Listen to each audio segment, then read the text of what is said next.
Actualizarse o morir es una frase muy escuchada, muy mañida por ahí, y por lo tanto nosotros creemos que realmente es así. Pero actualizarse siempre y cuando ese bien que nosotros tengamos lo sigamos poseyendo, o sea, siempre que no haya que desecharlo, porque si lo desechamos, entonces evidentemente en nuestro concepto no nos hemos realmente actualizado. ¿Y por qué les digo esto? Porque hoy vamos a conversar una vez más con nuestro buen amigo, el psicólogo don Juan del Amor Moya, y vamos a hablar acerca de lo que nosotros diríamos las cosas obsoletas, caducas, fuera de uso. Y eso tiene una forma de decirlo: obsolescencia programada. Fíjense, obsolescencia programada.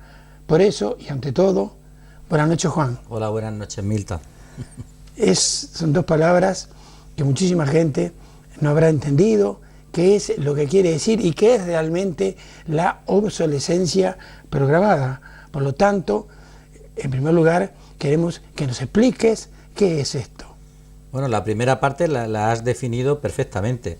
Es decir, obsolescencia viene de obsoleto, viene de caduco, de pasado de moda, de que ya ha cumplido su cometido, de que ya no sirve, de que ya ha llegado donde iba. Eso, en cuestión de aparatos, en cuestión de personas, se puede aplicar a cualquier instrumento de la vida, ¿verdad? Incluso hasta pues cuestión de vestido, de cómo nos vestimos. Bien, eso es en cuanto a la primera parte del concepto completo que has nombrado. Y luego programado. Programado yo creo que ahí sí que tiene como más doble mal sentido. Es decir, bien está que un instrumento, que un aparato, que incluso como personas nos vayamos quedando obsoletos, ¿verdad? En nuestro cometido me refiero, lógicamente, profesional, porque puede ser que uno pues llegue un momento en que ya se jubile y no quiera seguir fomentando la formación en su profesión, porque ya no la pone en uso. Pero claro, cuando estamos diciendo que el hecho de quedarse obsoleto, que la obsolescencia está programada, es decir, que tiene fecha de caducidad, un aparato, pues claro, eso da que pensar, es decir, porque cuando uno compra un aparato sabe que no es para siempre, pero que ya esté programado el tiempo que va a durar y que uno no lo sepa, porque claro, porque si lo sabe, dices tú, bueno, pues ya sé que este frigorífico, este coche me va a durar 10 años, 20 años, pero no lo sabes. Entonces, que todas las cosas prácticamente que son instrumentos de uso familiar, humano, particular, ya esté programado que se vaya a quedar caduco en un tiempo determinado, pues eso la verdad es lo que puede llamar la atención al que nos está escuchando y es de las primeras veces que oye hablar de este tema. Ahora, nosotros tenemos entonces una dependencia, es la pregunta que te hago, una dependencia total de los objetos, pensando de pronto que la libertad, que la felicidad, por ejemplo, pasan a través de un consumo sin límites. Pues hombre, el inicio de cómo se nos ha vendido el uso y disfrute de cualquier tipo de instrumento ha sido siempre y todavía sigue vendiéndose a nivel publicitario en el sentido de que ese instrumento te va a servir a ti para darte más tiempo libre como persona y a la misma vez para hacer mejor aquello que quieres hacer. Es decir, por ejemplo, si nos vamos a las cuestiones de labores del hogar es una cosa, si nos vamos a las cuestiones profesionales es otra, aunque prácticamente es lo mismo. Ahora mismo en la escuela, pues no hace tanto era la pizarra y la tiza, y ahora uno llega a una escuela, llega a un instituto y ve televisiones, y ve internet, y ve proyectores, cañones proyectores, y ve pizarras digitales que con el dedo se está dando clase. Es decir, hay una cantidad de instrumentos que hay que entender que no solamente benefician en el sentido de darle calidad a la vida humana, sino que también pueden servir para información, para educación, para el trabajo. Yo hablo de mi profesión, pero vamos, hay multitudes de profesiones. La médica mismo, ahora hay cantidad de pruebas que se pueden hacer, incluso pruebas para entender o saber qué le puede pasar a una persona que hace 40 años era algo inviable. ¿Cómo es posible que una cámara ahora pueda recorrer el cuerpo humano en su interior, verdad? Luego, a nivel, como hemos empezado, de la cuestión familiar, pues claro, desde una simple plancha a de una simple fregona, que pues de la fregona puedes pasar hasta un aparato que vi el otro día en la tele, que es como un robot que va dando vueltas por la casa, él solo, limpiando, barriendo, en fin. Es decir, eso en principio tiene que ser para darle calidad humana a la persona, a las personas. Sin embargo, eso es una cuestión por la que te venden los aparatos, los instrumentos, y otra cuestión es que uno luego se vuelva como dependiente, es decir, como si fuera algo necesario para la vida, para vivir, y eso pues no es verdad. Y si lo unes a la idea que me ha parecido entender que lanzabas del consumismo por sí, por ende, per se, por así decir, pues claro, entonces ya llegamos a un absurdo humano de cómo es posible de que nos estemos aprovechando de nosotros mismos, lanzando ideas y provocando dependencia por consumir, sin más. De tal manera que ese instrumento y esos aparatos que nos servían en el inicio para ser más personas, ahora nos quitan libertad y nos quitan autonomía a la hora de pensar y a la hora de decidir. Incluso, como tú muy bien sabes y quien nos escucha, hay algún tipo incluso de enfermedad que consiste en apropiarse, en comprar, en tener. No hace mucho, unos amigos míos, además me enseñaron concretamente de una pareja que, bueno, mi pueblo mismo, tenían un piso y estaba lleno completamente de objetos inservibles para ellos. Y esto es una realidad. Ahora, por la cuestión de la crisis, han tenido que vender la casa, se han tenido que trasladar a Barcelona y prácticamente vino un camión a llevarse todo lo que habían acumulado y otras cosas para venderlo en Barcelona, y otras cosas se han vendido por cejín. Concretamente es que estuve viendo un aparato que echaba aire poniéndole cubitos, en fin, y tenía dos. Lo que a mí más me llamó la atención, Milton, es que ni siquiera estaba abierto. O sea, tenían lo que se habían comprado incluso sin desembalar. Juan, lo que me estás diciendo me retrotrae hace unos años atrás. Una amiga que estuvo en Cejín, que canta muy bien, argentina, toca como los dioses la guitarra, canta todas las canciones de Mercedes Sosa. Pero siempre le decíamos con mi señora que en ella debía haber un cambio de chip, un cambio de lógica, porque salía a la calle, ganaba muy bien, los padres le habían dejado varias casas que ella tenía alquiladas allí en Nueva York, y ganaba durmiendo en su casa más de $10.000 mensuales, y salía y compraba desmesuradamente, pero libros, me estás diciendo de que no habían desembalado, libros que ella no los desembalaba, y tenía pero cientos de libros que jamás había abierto solamente una página. Entonces, la pregunta es, los gobiernos, y si es que no, ¿por qué no? Deberían instituir, digamos, un cambio de lógica en la gente. Esto quiere decir, o la pregunta es, un decrecimiento, que haya una política de decrecimiento en la producción, porque si no, ¿dónde va a parar el planeta? Sí, lo que acabas de decir es un disloque. Eso no hay gobierno que se precie, que sea capaz de seguir esas indicaciones, por muy de izquierdas o por muy de derechas que sea. Bueno, si es de izquierdas, peor, ¿no? Pero ni mucho menos. Todos los gobiernos dicen todo lo contrario, que hay que consumir. Si quieres que la economía se dinamice, hay que consumir. Precisamente, incluso ahora que estamos en crisis, lo que hay que hacer, dicen los gobiernos, es consumir. Y claro, lo que hacemos es lo contrario, es decir, cogemos y guardamos algunos lo poquito que puedas tener para decir, oye, que pueden venir tiempos peores. Y eso no es bueno para la economía. O sea, lo que tú acabas de decir es bueno para la persona en cuanto que ella se siente libre y dice, compro lo que necesito, lo que creo y se ha acabado. Pero eso no es bueno para la economía global ni de un país. Hay que consumir. Ahora, pero Juan, ¿no es total y absolutamente cruel el que veas imágenes? Hemos estado hablando de África. Entonces hace poco, tanto tú como yo hemos visto en Ghana, un vídeo que en Ghana sí, sí.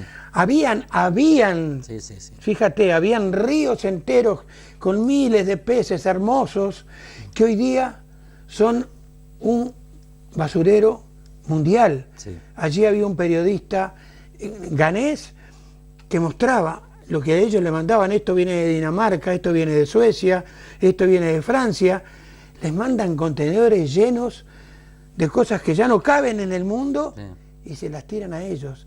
Por eso iba yo a ese pensamiento utópico mío, sí, sí, en cuanto a que tendría que haber, por supuesto que no lo va a haber, una política de crecimiento. ¿No es cruel, Juan? Sí, incluso este periodista que has dicho de Ghana no solamente te decía de dónde venían de qué país, sino incluso algunas marcas que se las dan de ecologistas y que estaba allí el aparato en desuso y tal. Pues van unidos los dos conceptos, el de crecimiento que tú has dicho con respecto a la superproducción de aparatos y de material en desuso que no se puede reciclar. Efectivamente va unido, pero son cosas distintas. Yo creo que a los gobiernos sí se les puede exigir, al quien tiene responsabilidad sí se le puede exigir que esas situaciones no ocurran. Yo creo que sí se puede exigir. De hecho, nosotros estamos hablando. Ghana, nosotros no vamos a solucionar nada en ese país, pero de hecho está saliendo en el YouTube. Cualquiera puede poner las mismas dos palabras que tú has dicho, obsolescencia programada, entrar en el YouTube y poder ver esos vídeos y poderse escandalizar, incluso ver qué marcas se las dan de ecologistas y luego no son. Es decir, el ciudadano sí puede poner cada uno su grano de arena y entre muchos sí podemos hacer. Es decir, son cosas distintas. Se ha llegado a un extremo ya desorbitado con respecto a la producción de basura. Cuando tú me lo comentabas, lo primero que hará todo el mundo, me imagino, como lo primero que haces tú cuando pensamos en un tema, ¿no? Es decir, antes de ponerse a investigar, antes de poder leer o ver, uno echa mano de su memoria, de su experiencia, de su vivencia. Y yo recuerdo que no hace tanto, yo no soy tan mayor, me refiero con respecto a la media, y aunque soy ya adulto y mayor en el sentido de la edad, pero que no hace tanto, aquí donde yo nací, en Canara, no se producía basura, Milton. Basura, estoy hablando de desechos, estoy hablando. No había nada de desechos, no se desechaba nada, hasta el punto que allí no había basureros.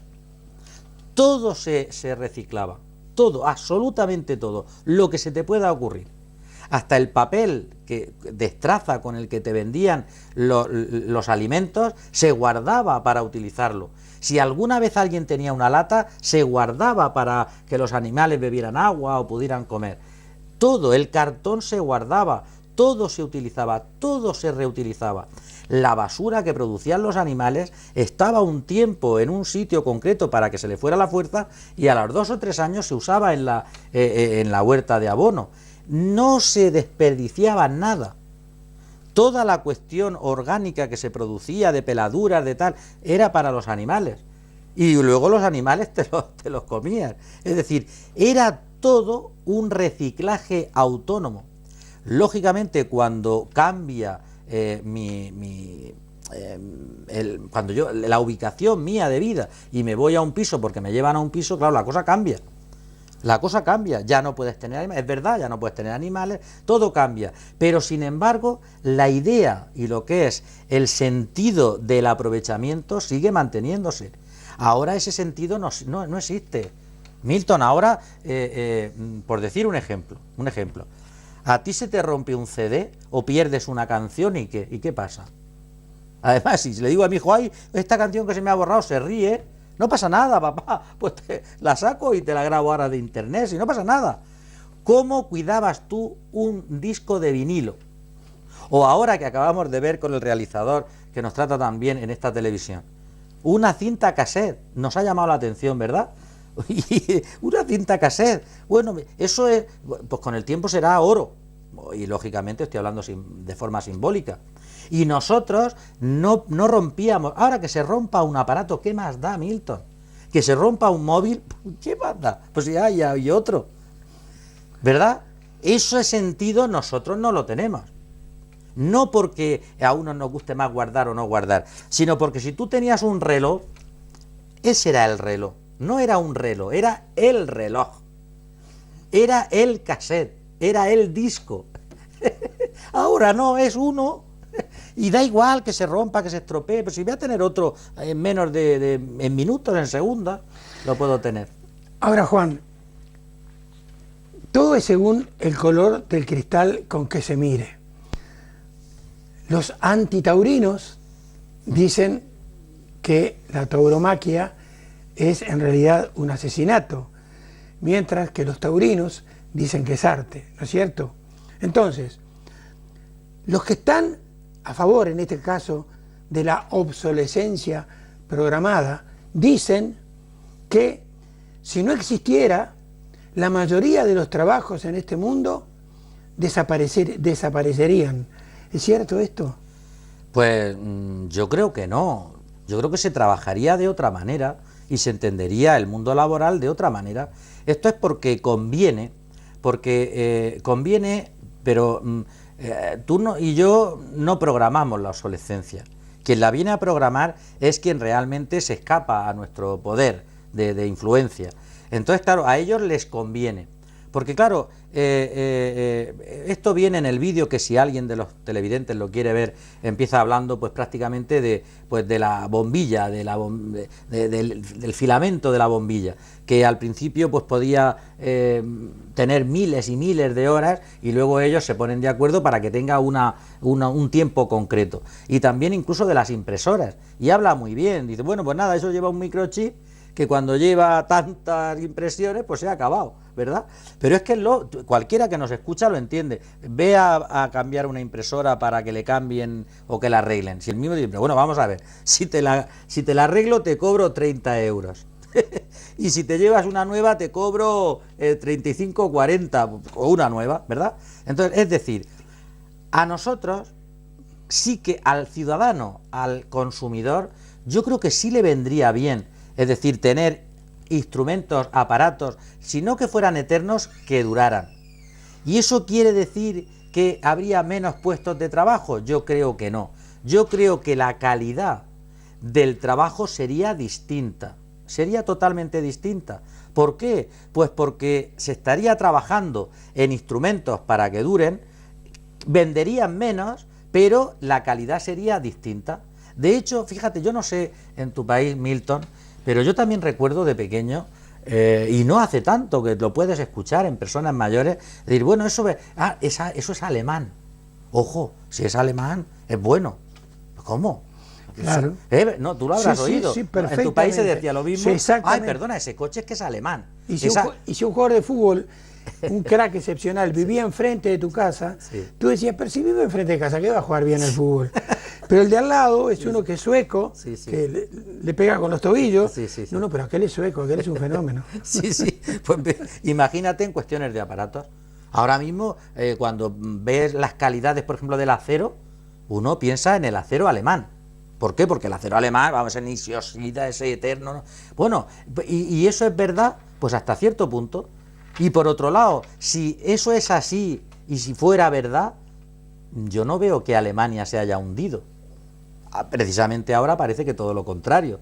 Es decir, yo creo que eso es un mito de quien realmente quiere que los instrumentos y los aparatos caduquen, porque a la misma vez, Milton, no solamente producen más y venden más, sino también tienes al ciudadano más dependiente, es decir, menos libre, es decir, se le puede influir más fácilmente. Yo creo que ahí está la clave, no en que se perderían puestos de trabajo. Yo creo que la calidad del trabajo sería distinta, eso sí, y que posiblemente hubiera incluso como más tiempo de ocio dentro de lo que es el trabajo, también cualificado y a la misma vez remunerado. Entonces, claro, como lo que queremos es personas dependientes comprando y a la misma vez obreros, y voy a decir la palabra porque esclavos dependientes de que yo le dé trabajo, pues entonces claro que dirán ellos, es que eso es necesario. No es verdad. Es necesario para los que están de alguna manera controlando lo que es la cúpula de la producción, pero no para la inmensa mayoría del ser humano. Ahora, en uno de esos vídeos que muy bien apuntabas y que yo a la gente le recomiendo los vean, sobre la obsolescencia programada, aparece un pensamiento muy bonito de Mahatma Gandhi, cuando decía que el mundo es ancho, es amplio, es grande, tremendamente grande para las necesidades de todos los seres humanos, pero decía también pero tremendamente pequeño para la avaricia de unos pocos. Entonces, quizá esa avaricia, entonces, Juan, también por sobre todas las cosas, haya sido el detonante de que el dueño de esta fábrica o de aquella otra o de aquella otra vaya reinventando, digamos, las cosas para seguir vendiendo, para seguir creciendo. Entonces, la pregunta es, ese decrecimiento que evidentemente los gobiernos, ese decrecimiento produccional que los gobiernos, bien dijiste, es una utopía, no pueden ordenar. De todas maneras, ese decrecimiento, ¿no afectaría entonces el progreso técnico y científico de la humanidad? Bueno, no tiene por qué, porque de hecho, precisamente lo que está pasando es algo al contrario. Precisamente por retrasar el crecimiento científico, estamos agotando ciertos productos. Es decir, ¿quién no ha oído hablar, que parece como si fueran utopías, vamos, voy a decir ahora algo sí que es utopía, ¿verdad?, del coche que funciona con agua, o de la rueda que no se pincha, es eterna? Eso se ha, como si dijéramos, inventado, como solemos decir, se ha investigado y se sabe, y sin embargo son estas grandes empresas las que compran esos royalties para que no se avance. Es decir, precisamente lo que se produce es lo contrario de lo que nos quieren aparentar. Es decir, el hecho de que exista y sea real la obsolescencia programada provoca que no se avance científicamente, y los pocos avances que hay o pueda haber están retenidos y comprados y se van dando al público poco a poco. Es decir, lo hemos visto por ejemplo con la televisión, con la TDT, lo vemos con los móviles. Es decir, ahora, ¿cuándo sale un modelo de móvil? Pues cuando ya se ha agotado el otro. Y es que no se ha inventado ya el siguiente, sí, pero está ahí esperando hasta que agotemos los modelos anteriores. Es decir, con este tipo de consumismo no solamente no se avanza, sino que ellos mismos calculan y programan el avance y cuándo se va a dar. O sea que todavía estamos mucho más limitados, y yo creo que demuestra fehacientemente cómo se coarta la libertad, no ya del consumidor, sino incluso de los intelectuales, de los que inventan, de los ingenieros, de los que avanzan, de los científicos. Pero Juan, ¿es compatible un sistema de producción infinito cuando vivimos en un planeta que realmente lo que tiene son recursos muy limitados? Claro, bueno, hay unos recursos que sí efectivamente son limitados y otros que se regeneran, ¿no? Porque hay energías, por ejemplo, si hablamos de energías, que son energías que se pueden regenerar, y hay otras que efectivamente son limitados. Es verdad que lo que acabas de decir es importante en cuanto que no solamente hay una limitación, sino que con esos recursos que estamos desaprovechando, que estamos desechando, pues estamos entorpeciendo incluso lo que es la misma naturaleza. Entonces, en este sentido, el ser humano nos estamos haciendo daño, porque aparte que estamos agotando recursos, estamos impidiendo que ciertos países, como por ejemplo Ghana, este país que hemos nombrado, pueda avanzar, en el sentido de que estamos usándolo de basurero. Esto hay que decirlo así. Es decir, hay países como Ghana que el resto de la humanidad lo usa como basurero. La misma humanidad que se le llena la boca hablando de reciclaje y hablando de que hay que reutilizar y hablando de que no se puede desechar, y son los que a los ciudadanos nos invitan a clasificar, a reciclar, los que a ellos les da exactamente igual, ¿eh? Entonces, pues yo estoy de acuerdo contigo de que se están agotando ciertos recursos y estamos a la misma vez impidiendo que se puedan regenerar. Juan, te estaba escuchando y estaba pensando en calidad y en cantidad. ¿Es cierto que hay mucha gente que confunde entonces la palabra consumo con la palabra consumismo? Pues supongo que sí. El consumo en sí mismo es necesario, porque claro, hay que vivir y uno tiene que consumir, y a la misma vez, como hemos hablado antes, la economía tiene que dinamizarse, si no, la economía se va a pique. Ahora, el consumismo es cuando personas, familias, compran sin necesidad, sin que exista esa necesidad. Y entonces, claro, el consumir en sí mismo también puede ser consumismo. Es decir, cuando ya no cubre necesidades, cuando trasciende lo que es la necesidad humana o familiar, y entonces sirve para esclavizarte, sirve para hacerte dependiente, no para crecer y no para hacerte libre, en cuanto que te va a dejar más tiempo para ti mismo, para tu reflexión, para tus vivencias, para gozar de la naturaleza, para gozar de tu familia. Nos hablabas, y esta sería, pero me gustaría que te extendieras en esta última pregunta, porque me quedó picando, como dicen los jugadores de baloncesto. Hablabas de economía mundial. Entonces, ¿se podría decir que esta obsolescencia programada hace que sea realmente lo que hoy en día se puede llamar el motor del mundo? ¿Te refieres en cuanto a la economía? Claro, en cuanto a la economía. Claro, en cuanto a la economía. Pues yo no sabría decirte si eso es así o no. Yo creo que eso forma parte de lo que es el mundo occidental, y ahora están entrando incluso los países emergentes, porque el resto de países lo que es el consumismo ellos no lo entienden, porque no hay nada que consumir. Estos países emergentes, como puede ser China, como puede ser la India, incluso Brasil, están entrando en esa dinámica, y es cierto que forma parte de lo que es la dinámica económica mundial el consumir.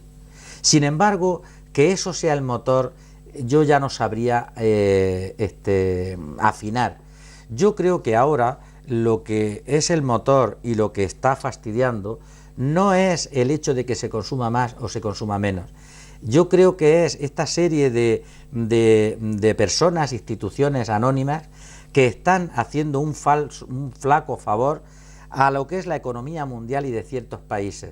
Son los que pueden jugar con la bolsa, son los que pueden jugar, como dijimos el otro día, con los productos de alimentación en países donde se va a producir o se está produciendo hambre. Es decir, son estas instituciones y estas personas desconocidas a priori, pero que se puede reconocer con respecto a quién es el que está moviendo todos los hilos de la economía, y son los que están fastidiando la economía.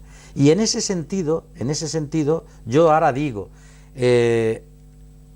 únele la incompetencia de nuestros gobernantes, y al decir nuestros digo de los gobernantes a nivel mundial, que son incapaces, porque no tienen creatividad, porque no tienen inteligencia, porque no son los líderes apropiados para el momento, y lo están demostrando, que son incapaces de llevar un control de lo que es este sistema de economía mundial, y lo dejan al albur del Banco Mundial, del Banco Mundial Europeo y de ciertas personas o personajes que pueden decidir con respecto a si sube el tipo de interés, si no sube, si aplico dinero líquido a la deuda o no la aplico. Entonces, Yo creo que esto ahora es más importante que lo que es el hecho del consumir o no consumir, porque eso vendrá después y se podrá controlar después. Pero ahora creo yo que el motor de la economía está en este tipo de personas, instituciones descontroladas, que te vuelcan un país, que te vuelcan una bolsa, que compran o no compran deuda, que pueden sacar dinero o líquido o no sacarlo. Y por otro lado, yo no sé el símil a nivel de, como has dicho, motor de un coche.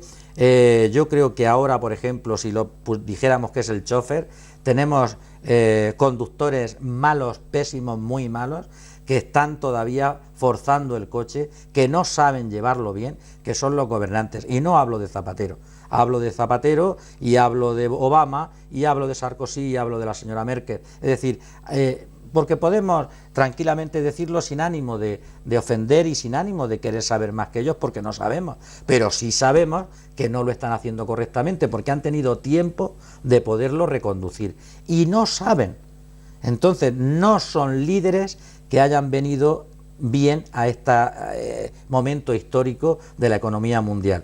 Y por otro lado, ya me proyecto yo mismo, creo que esto es un fracaso de la economía capitalista, en donde realmente tendríamos que ponerle a nivel de leyes cota al dinero. El dinero desbocado es como un caballo desbocado, es decir, al dinero hay que controlarlo.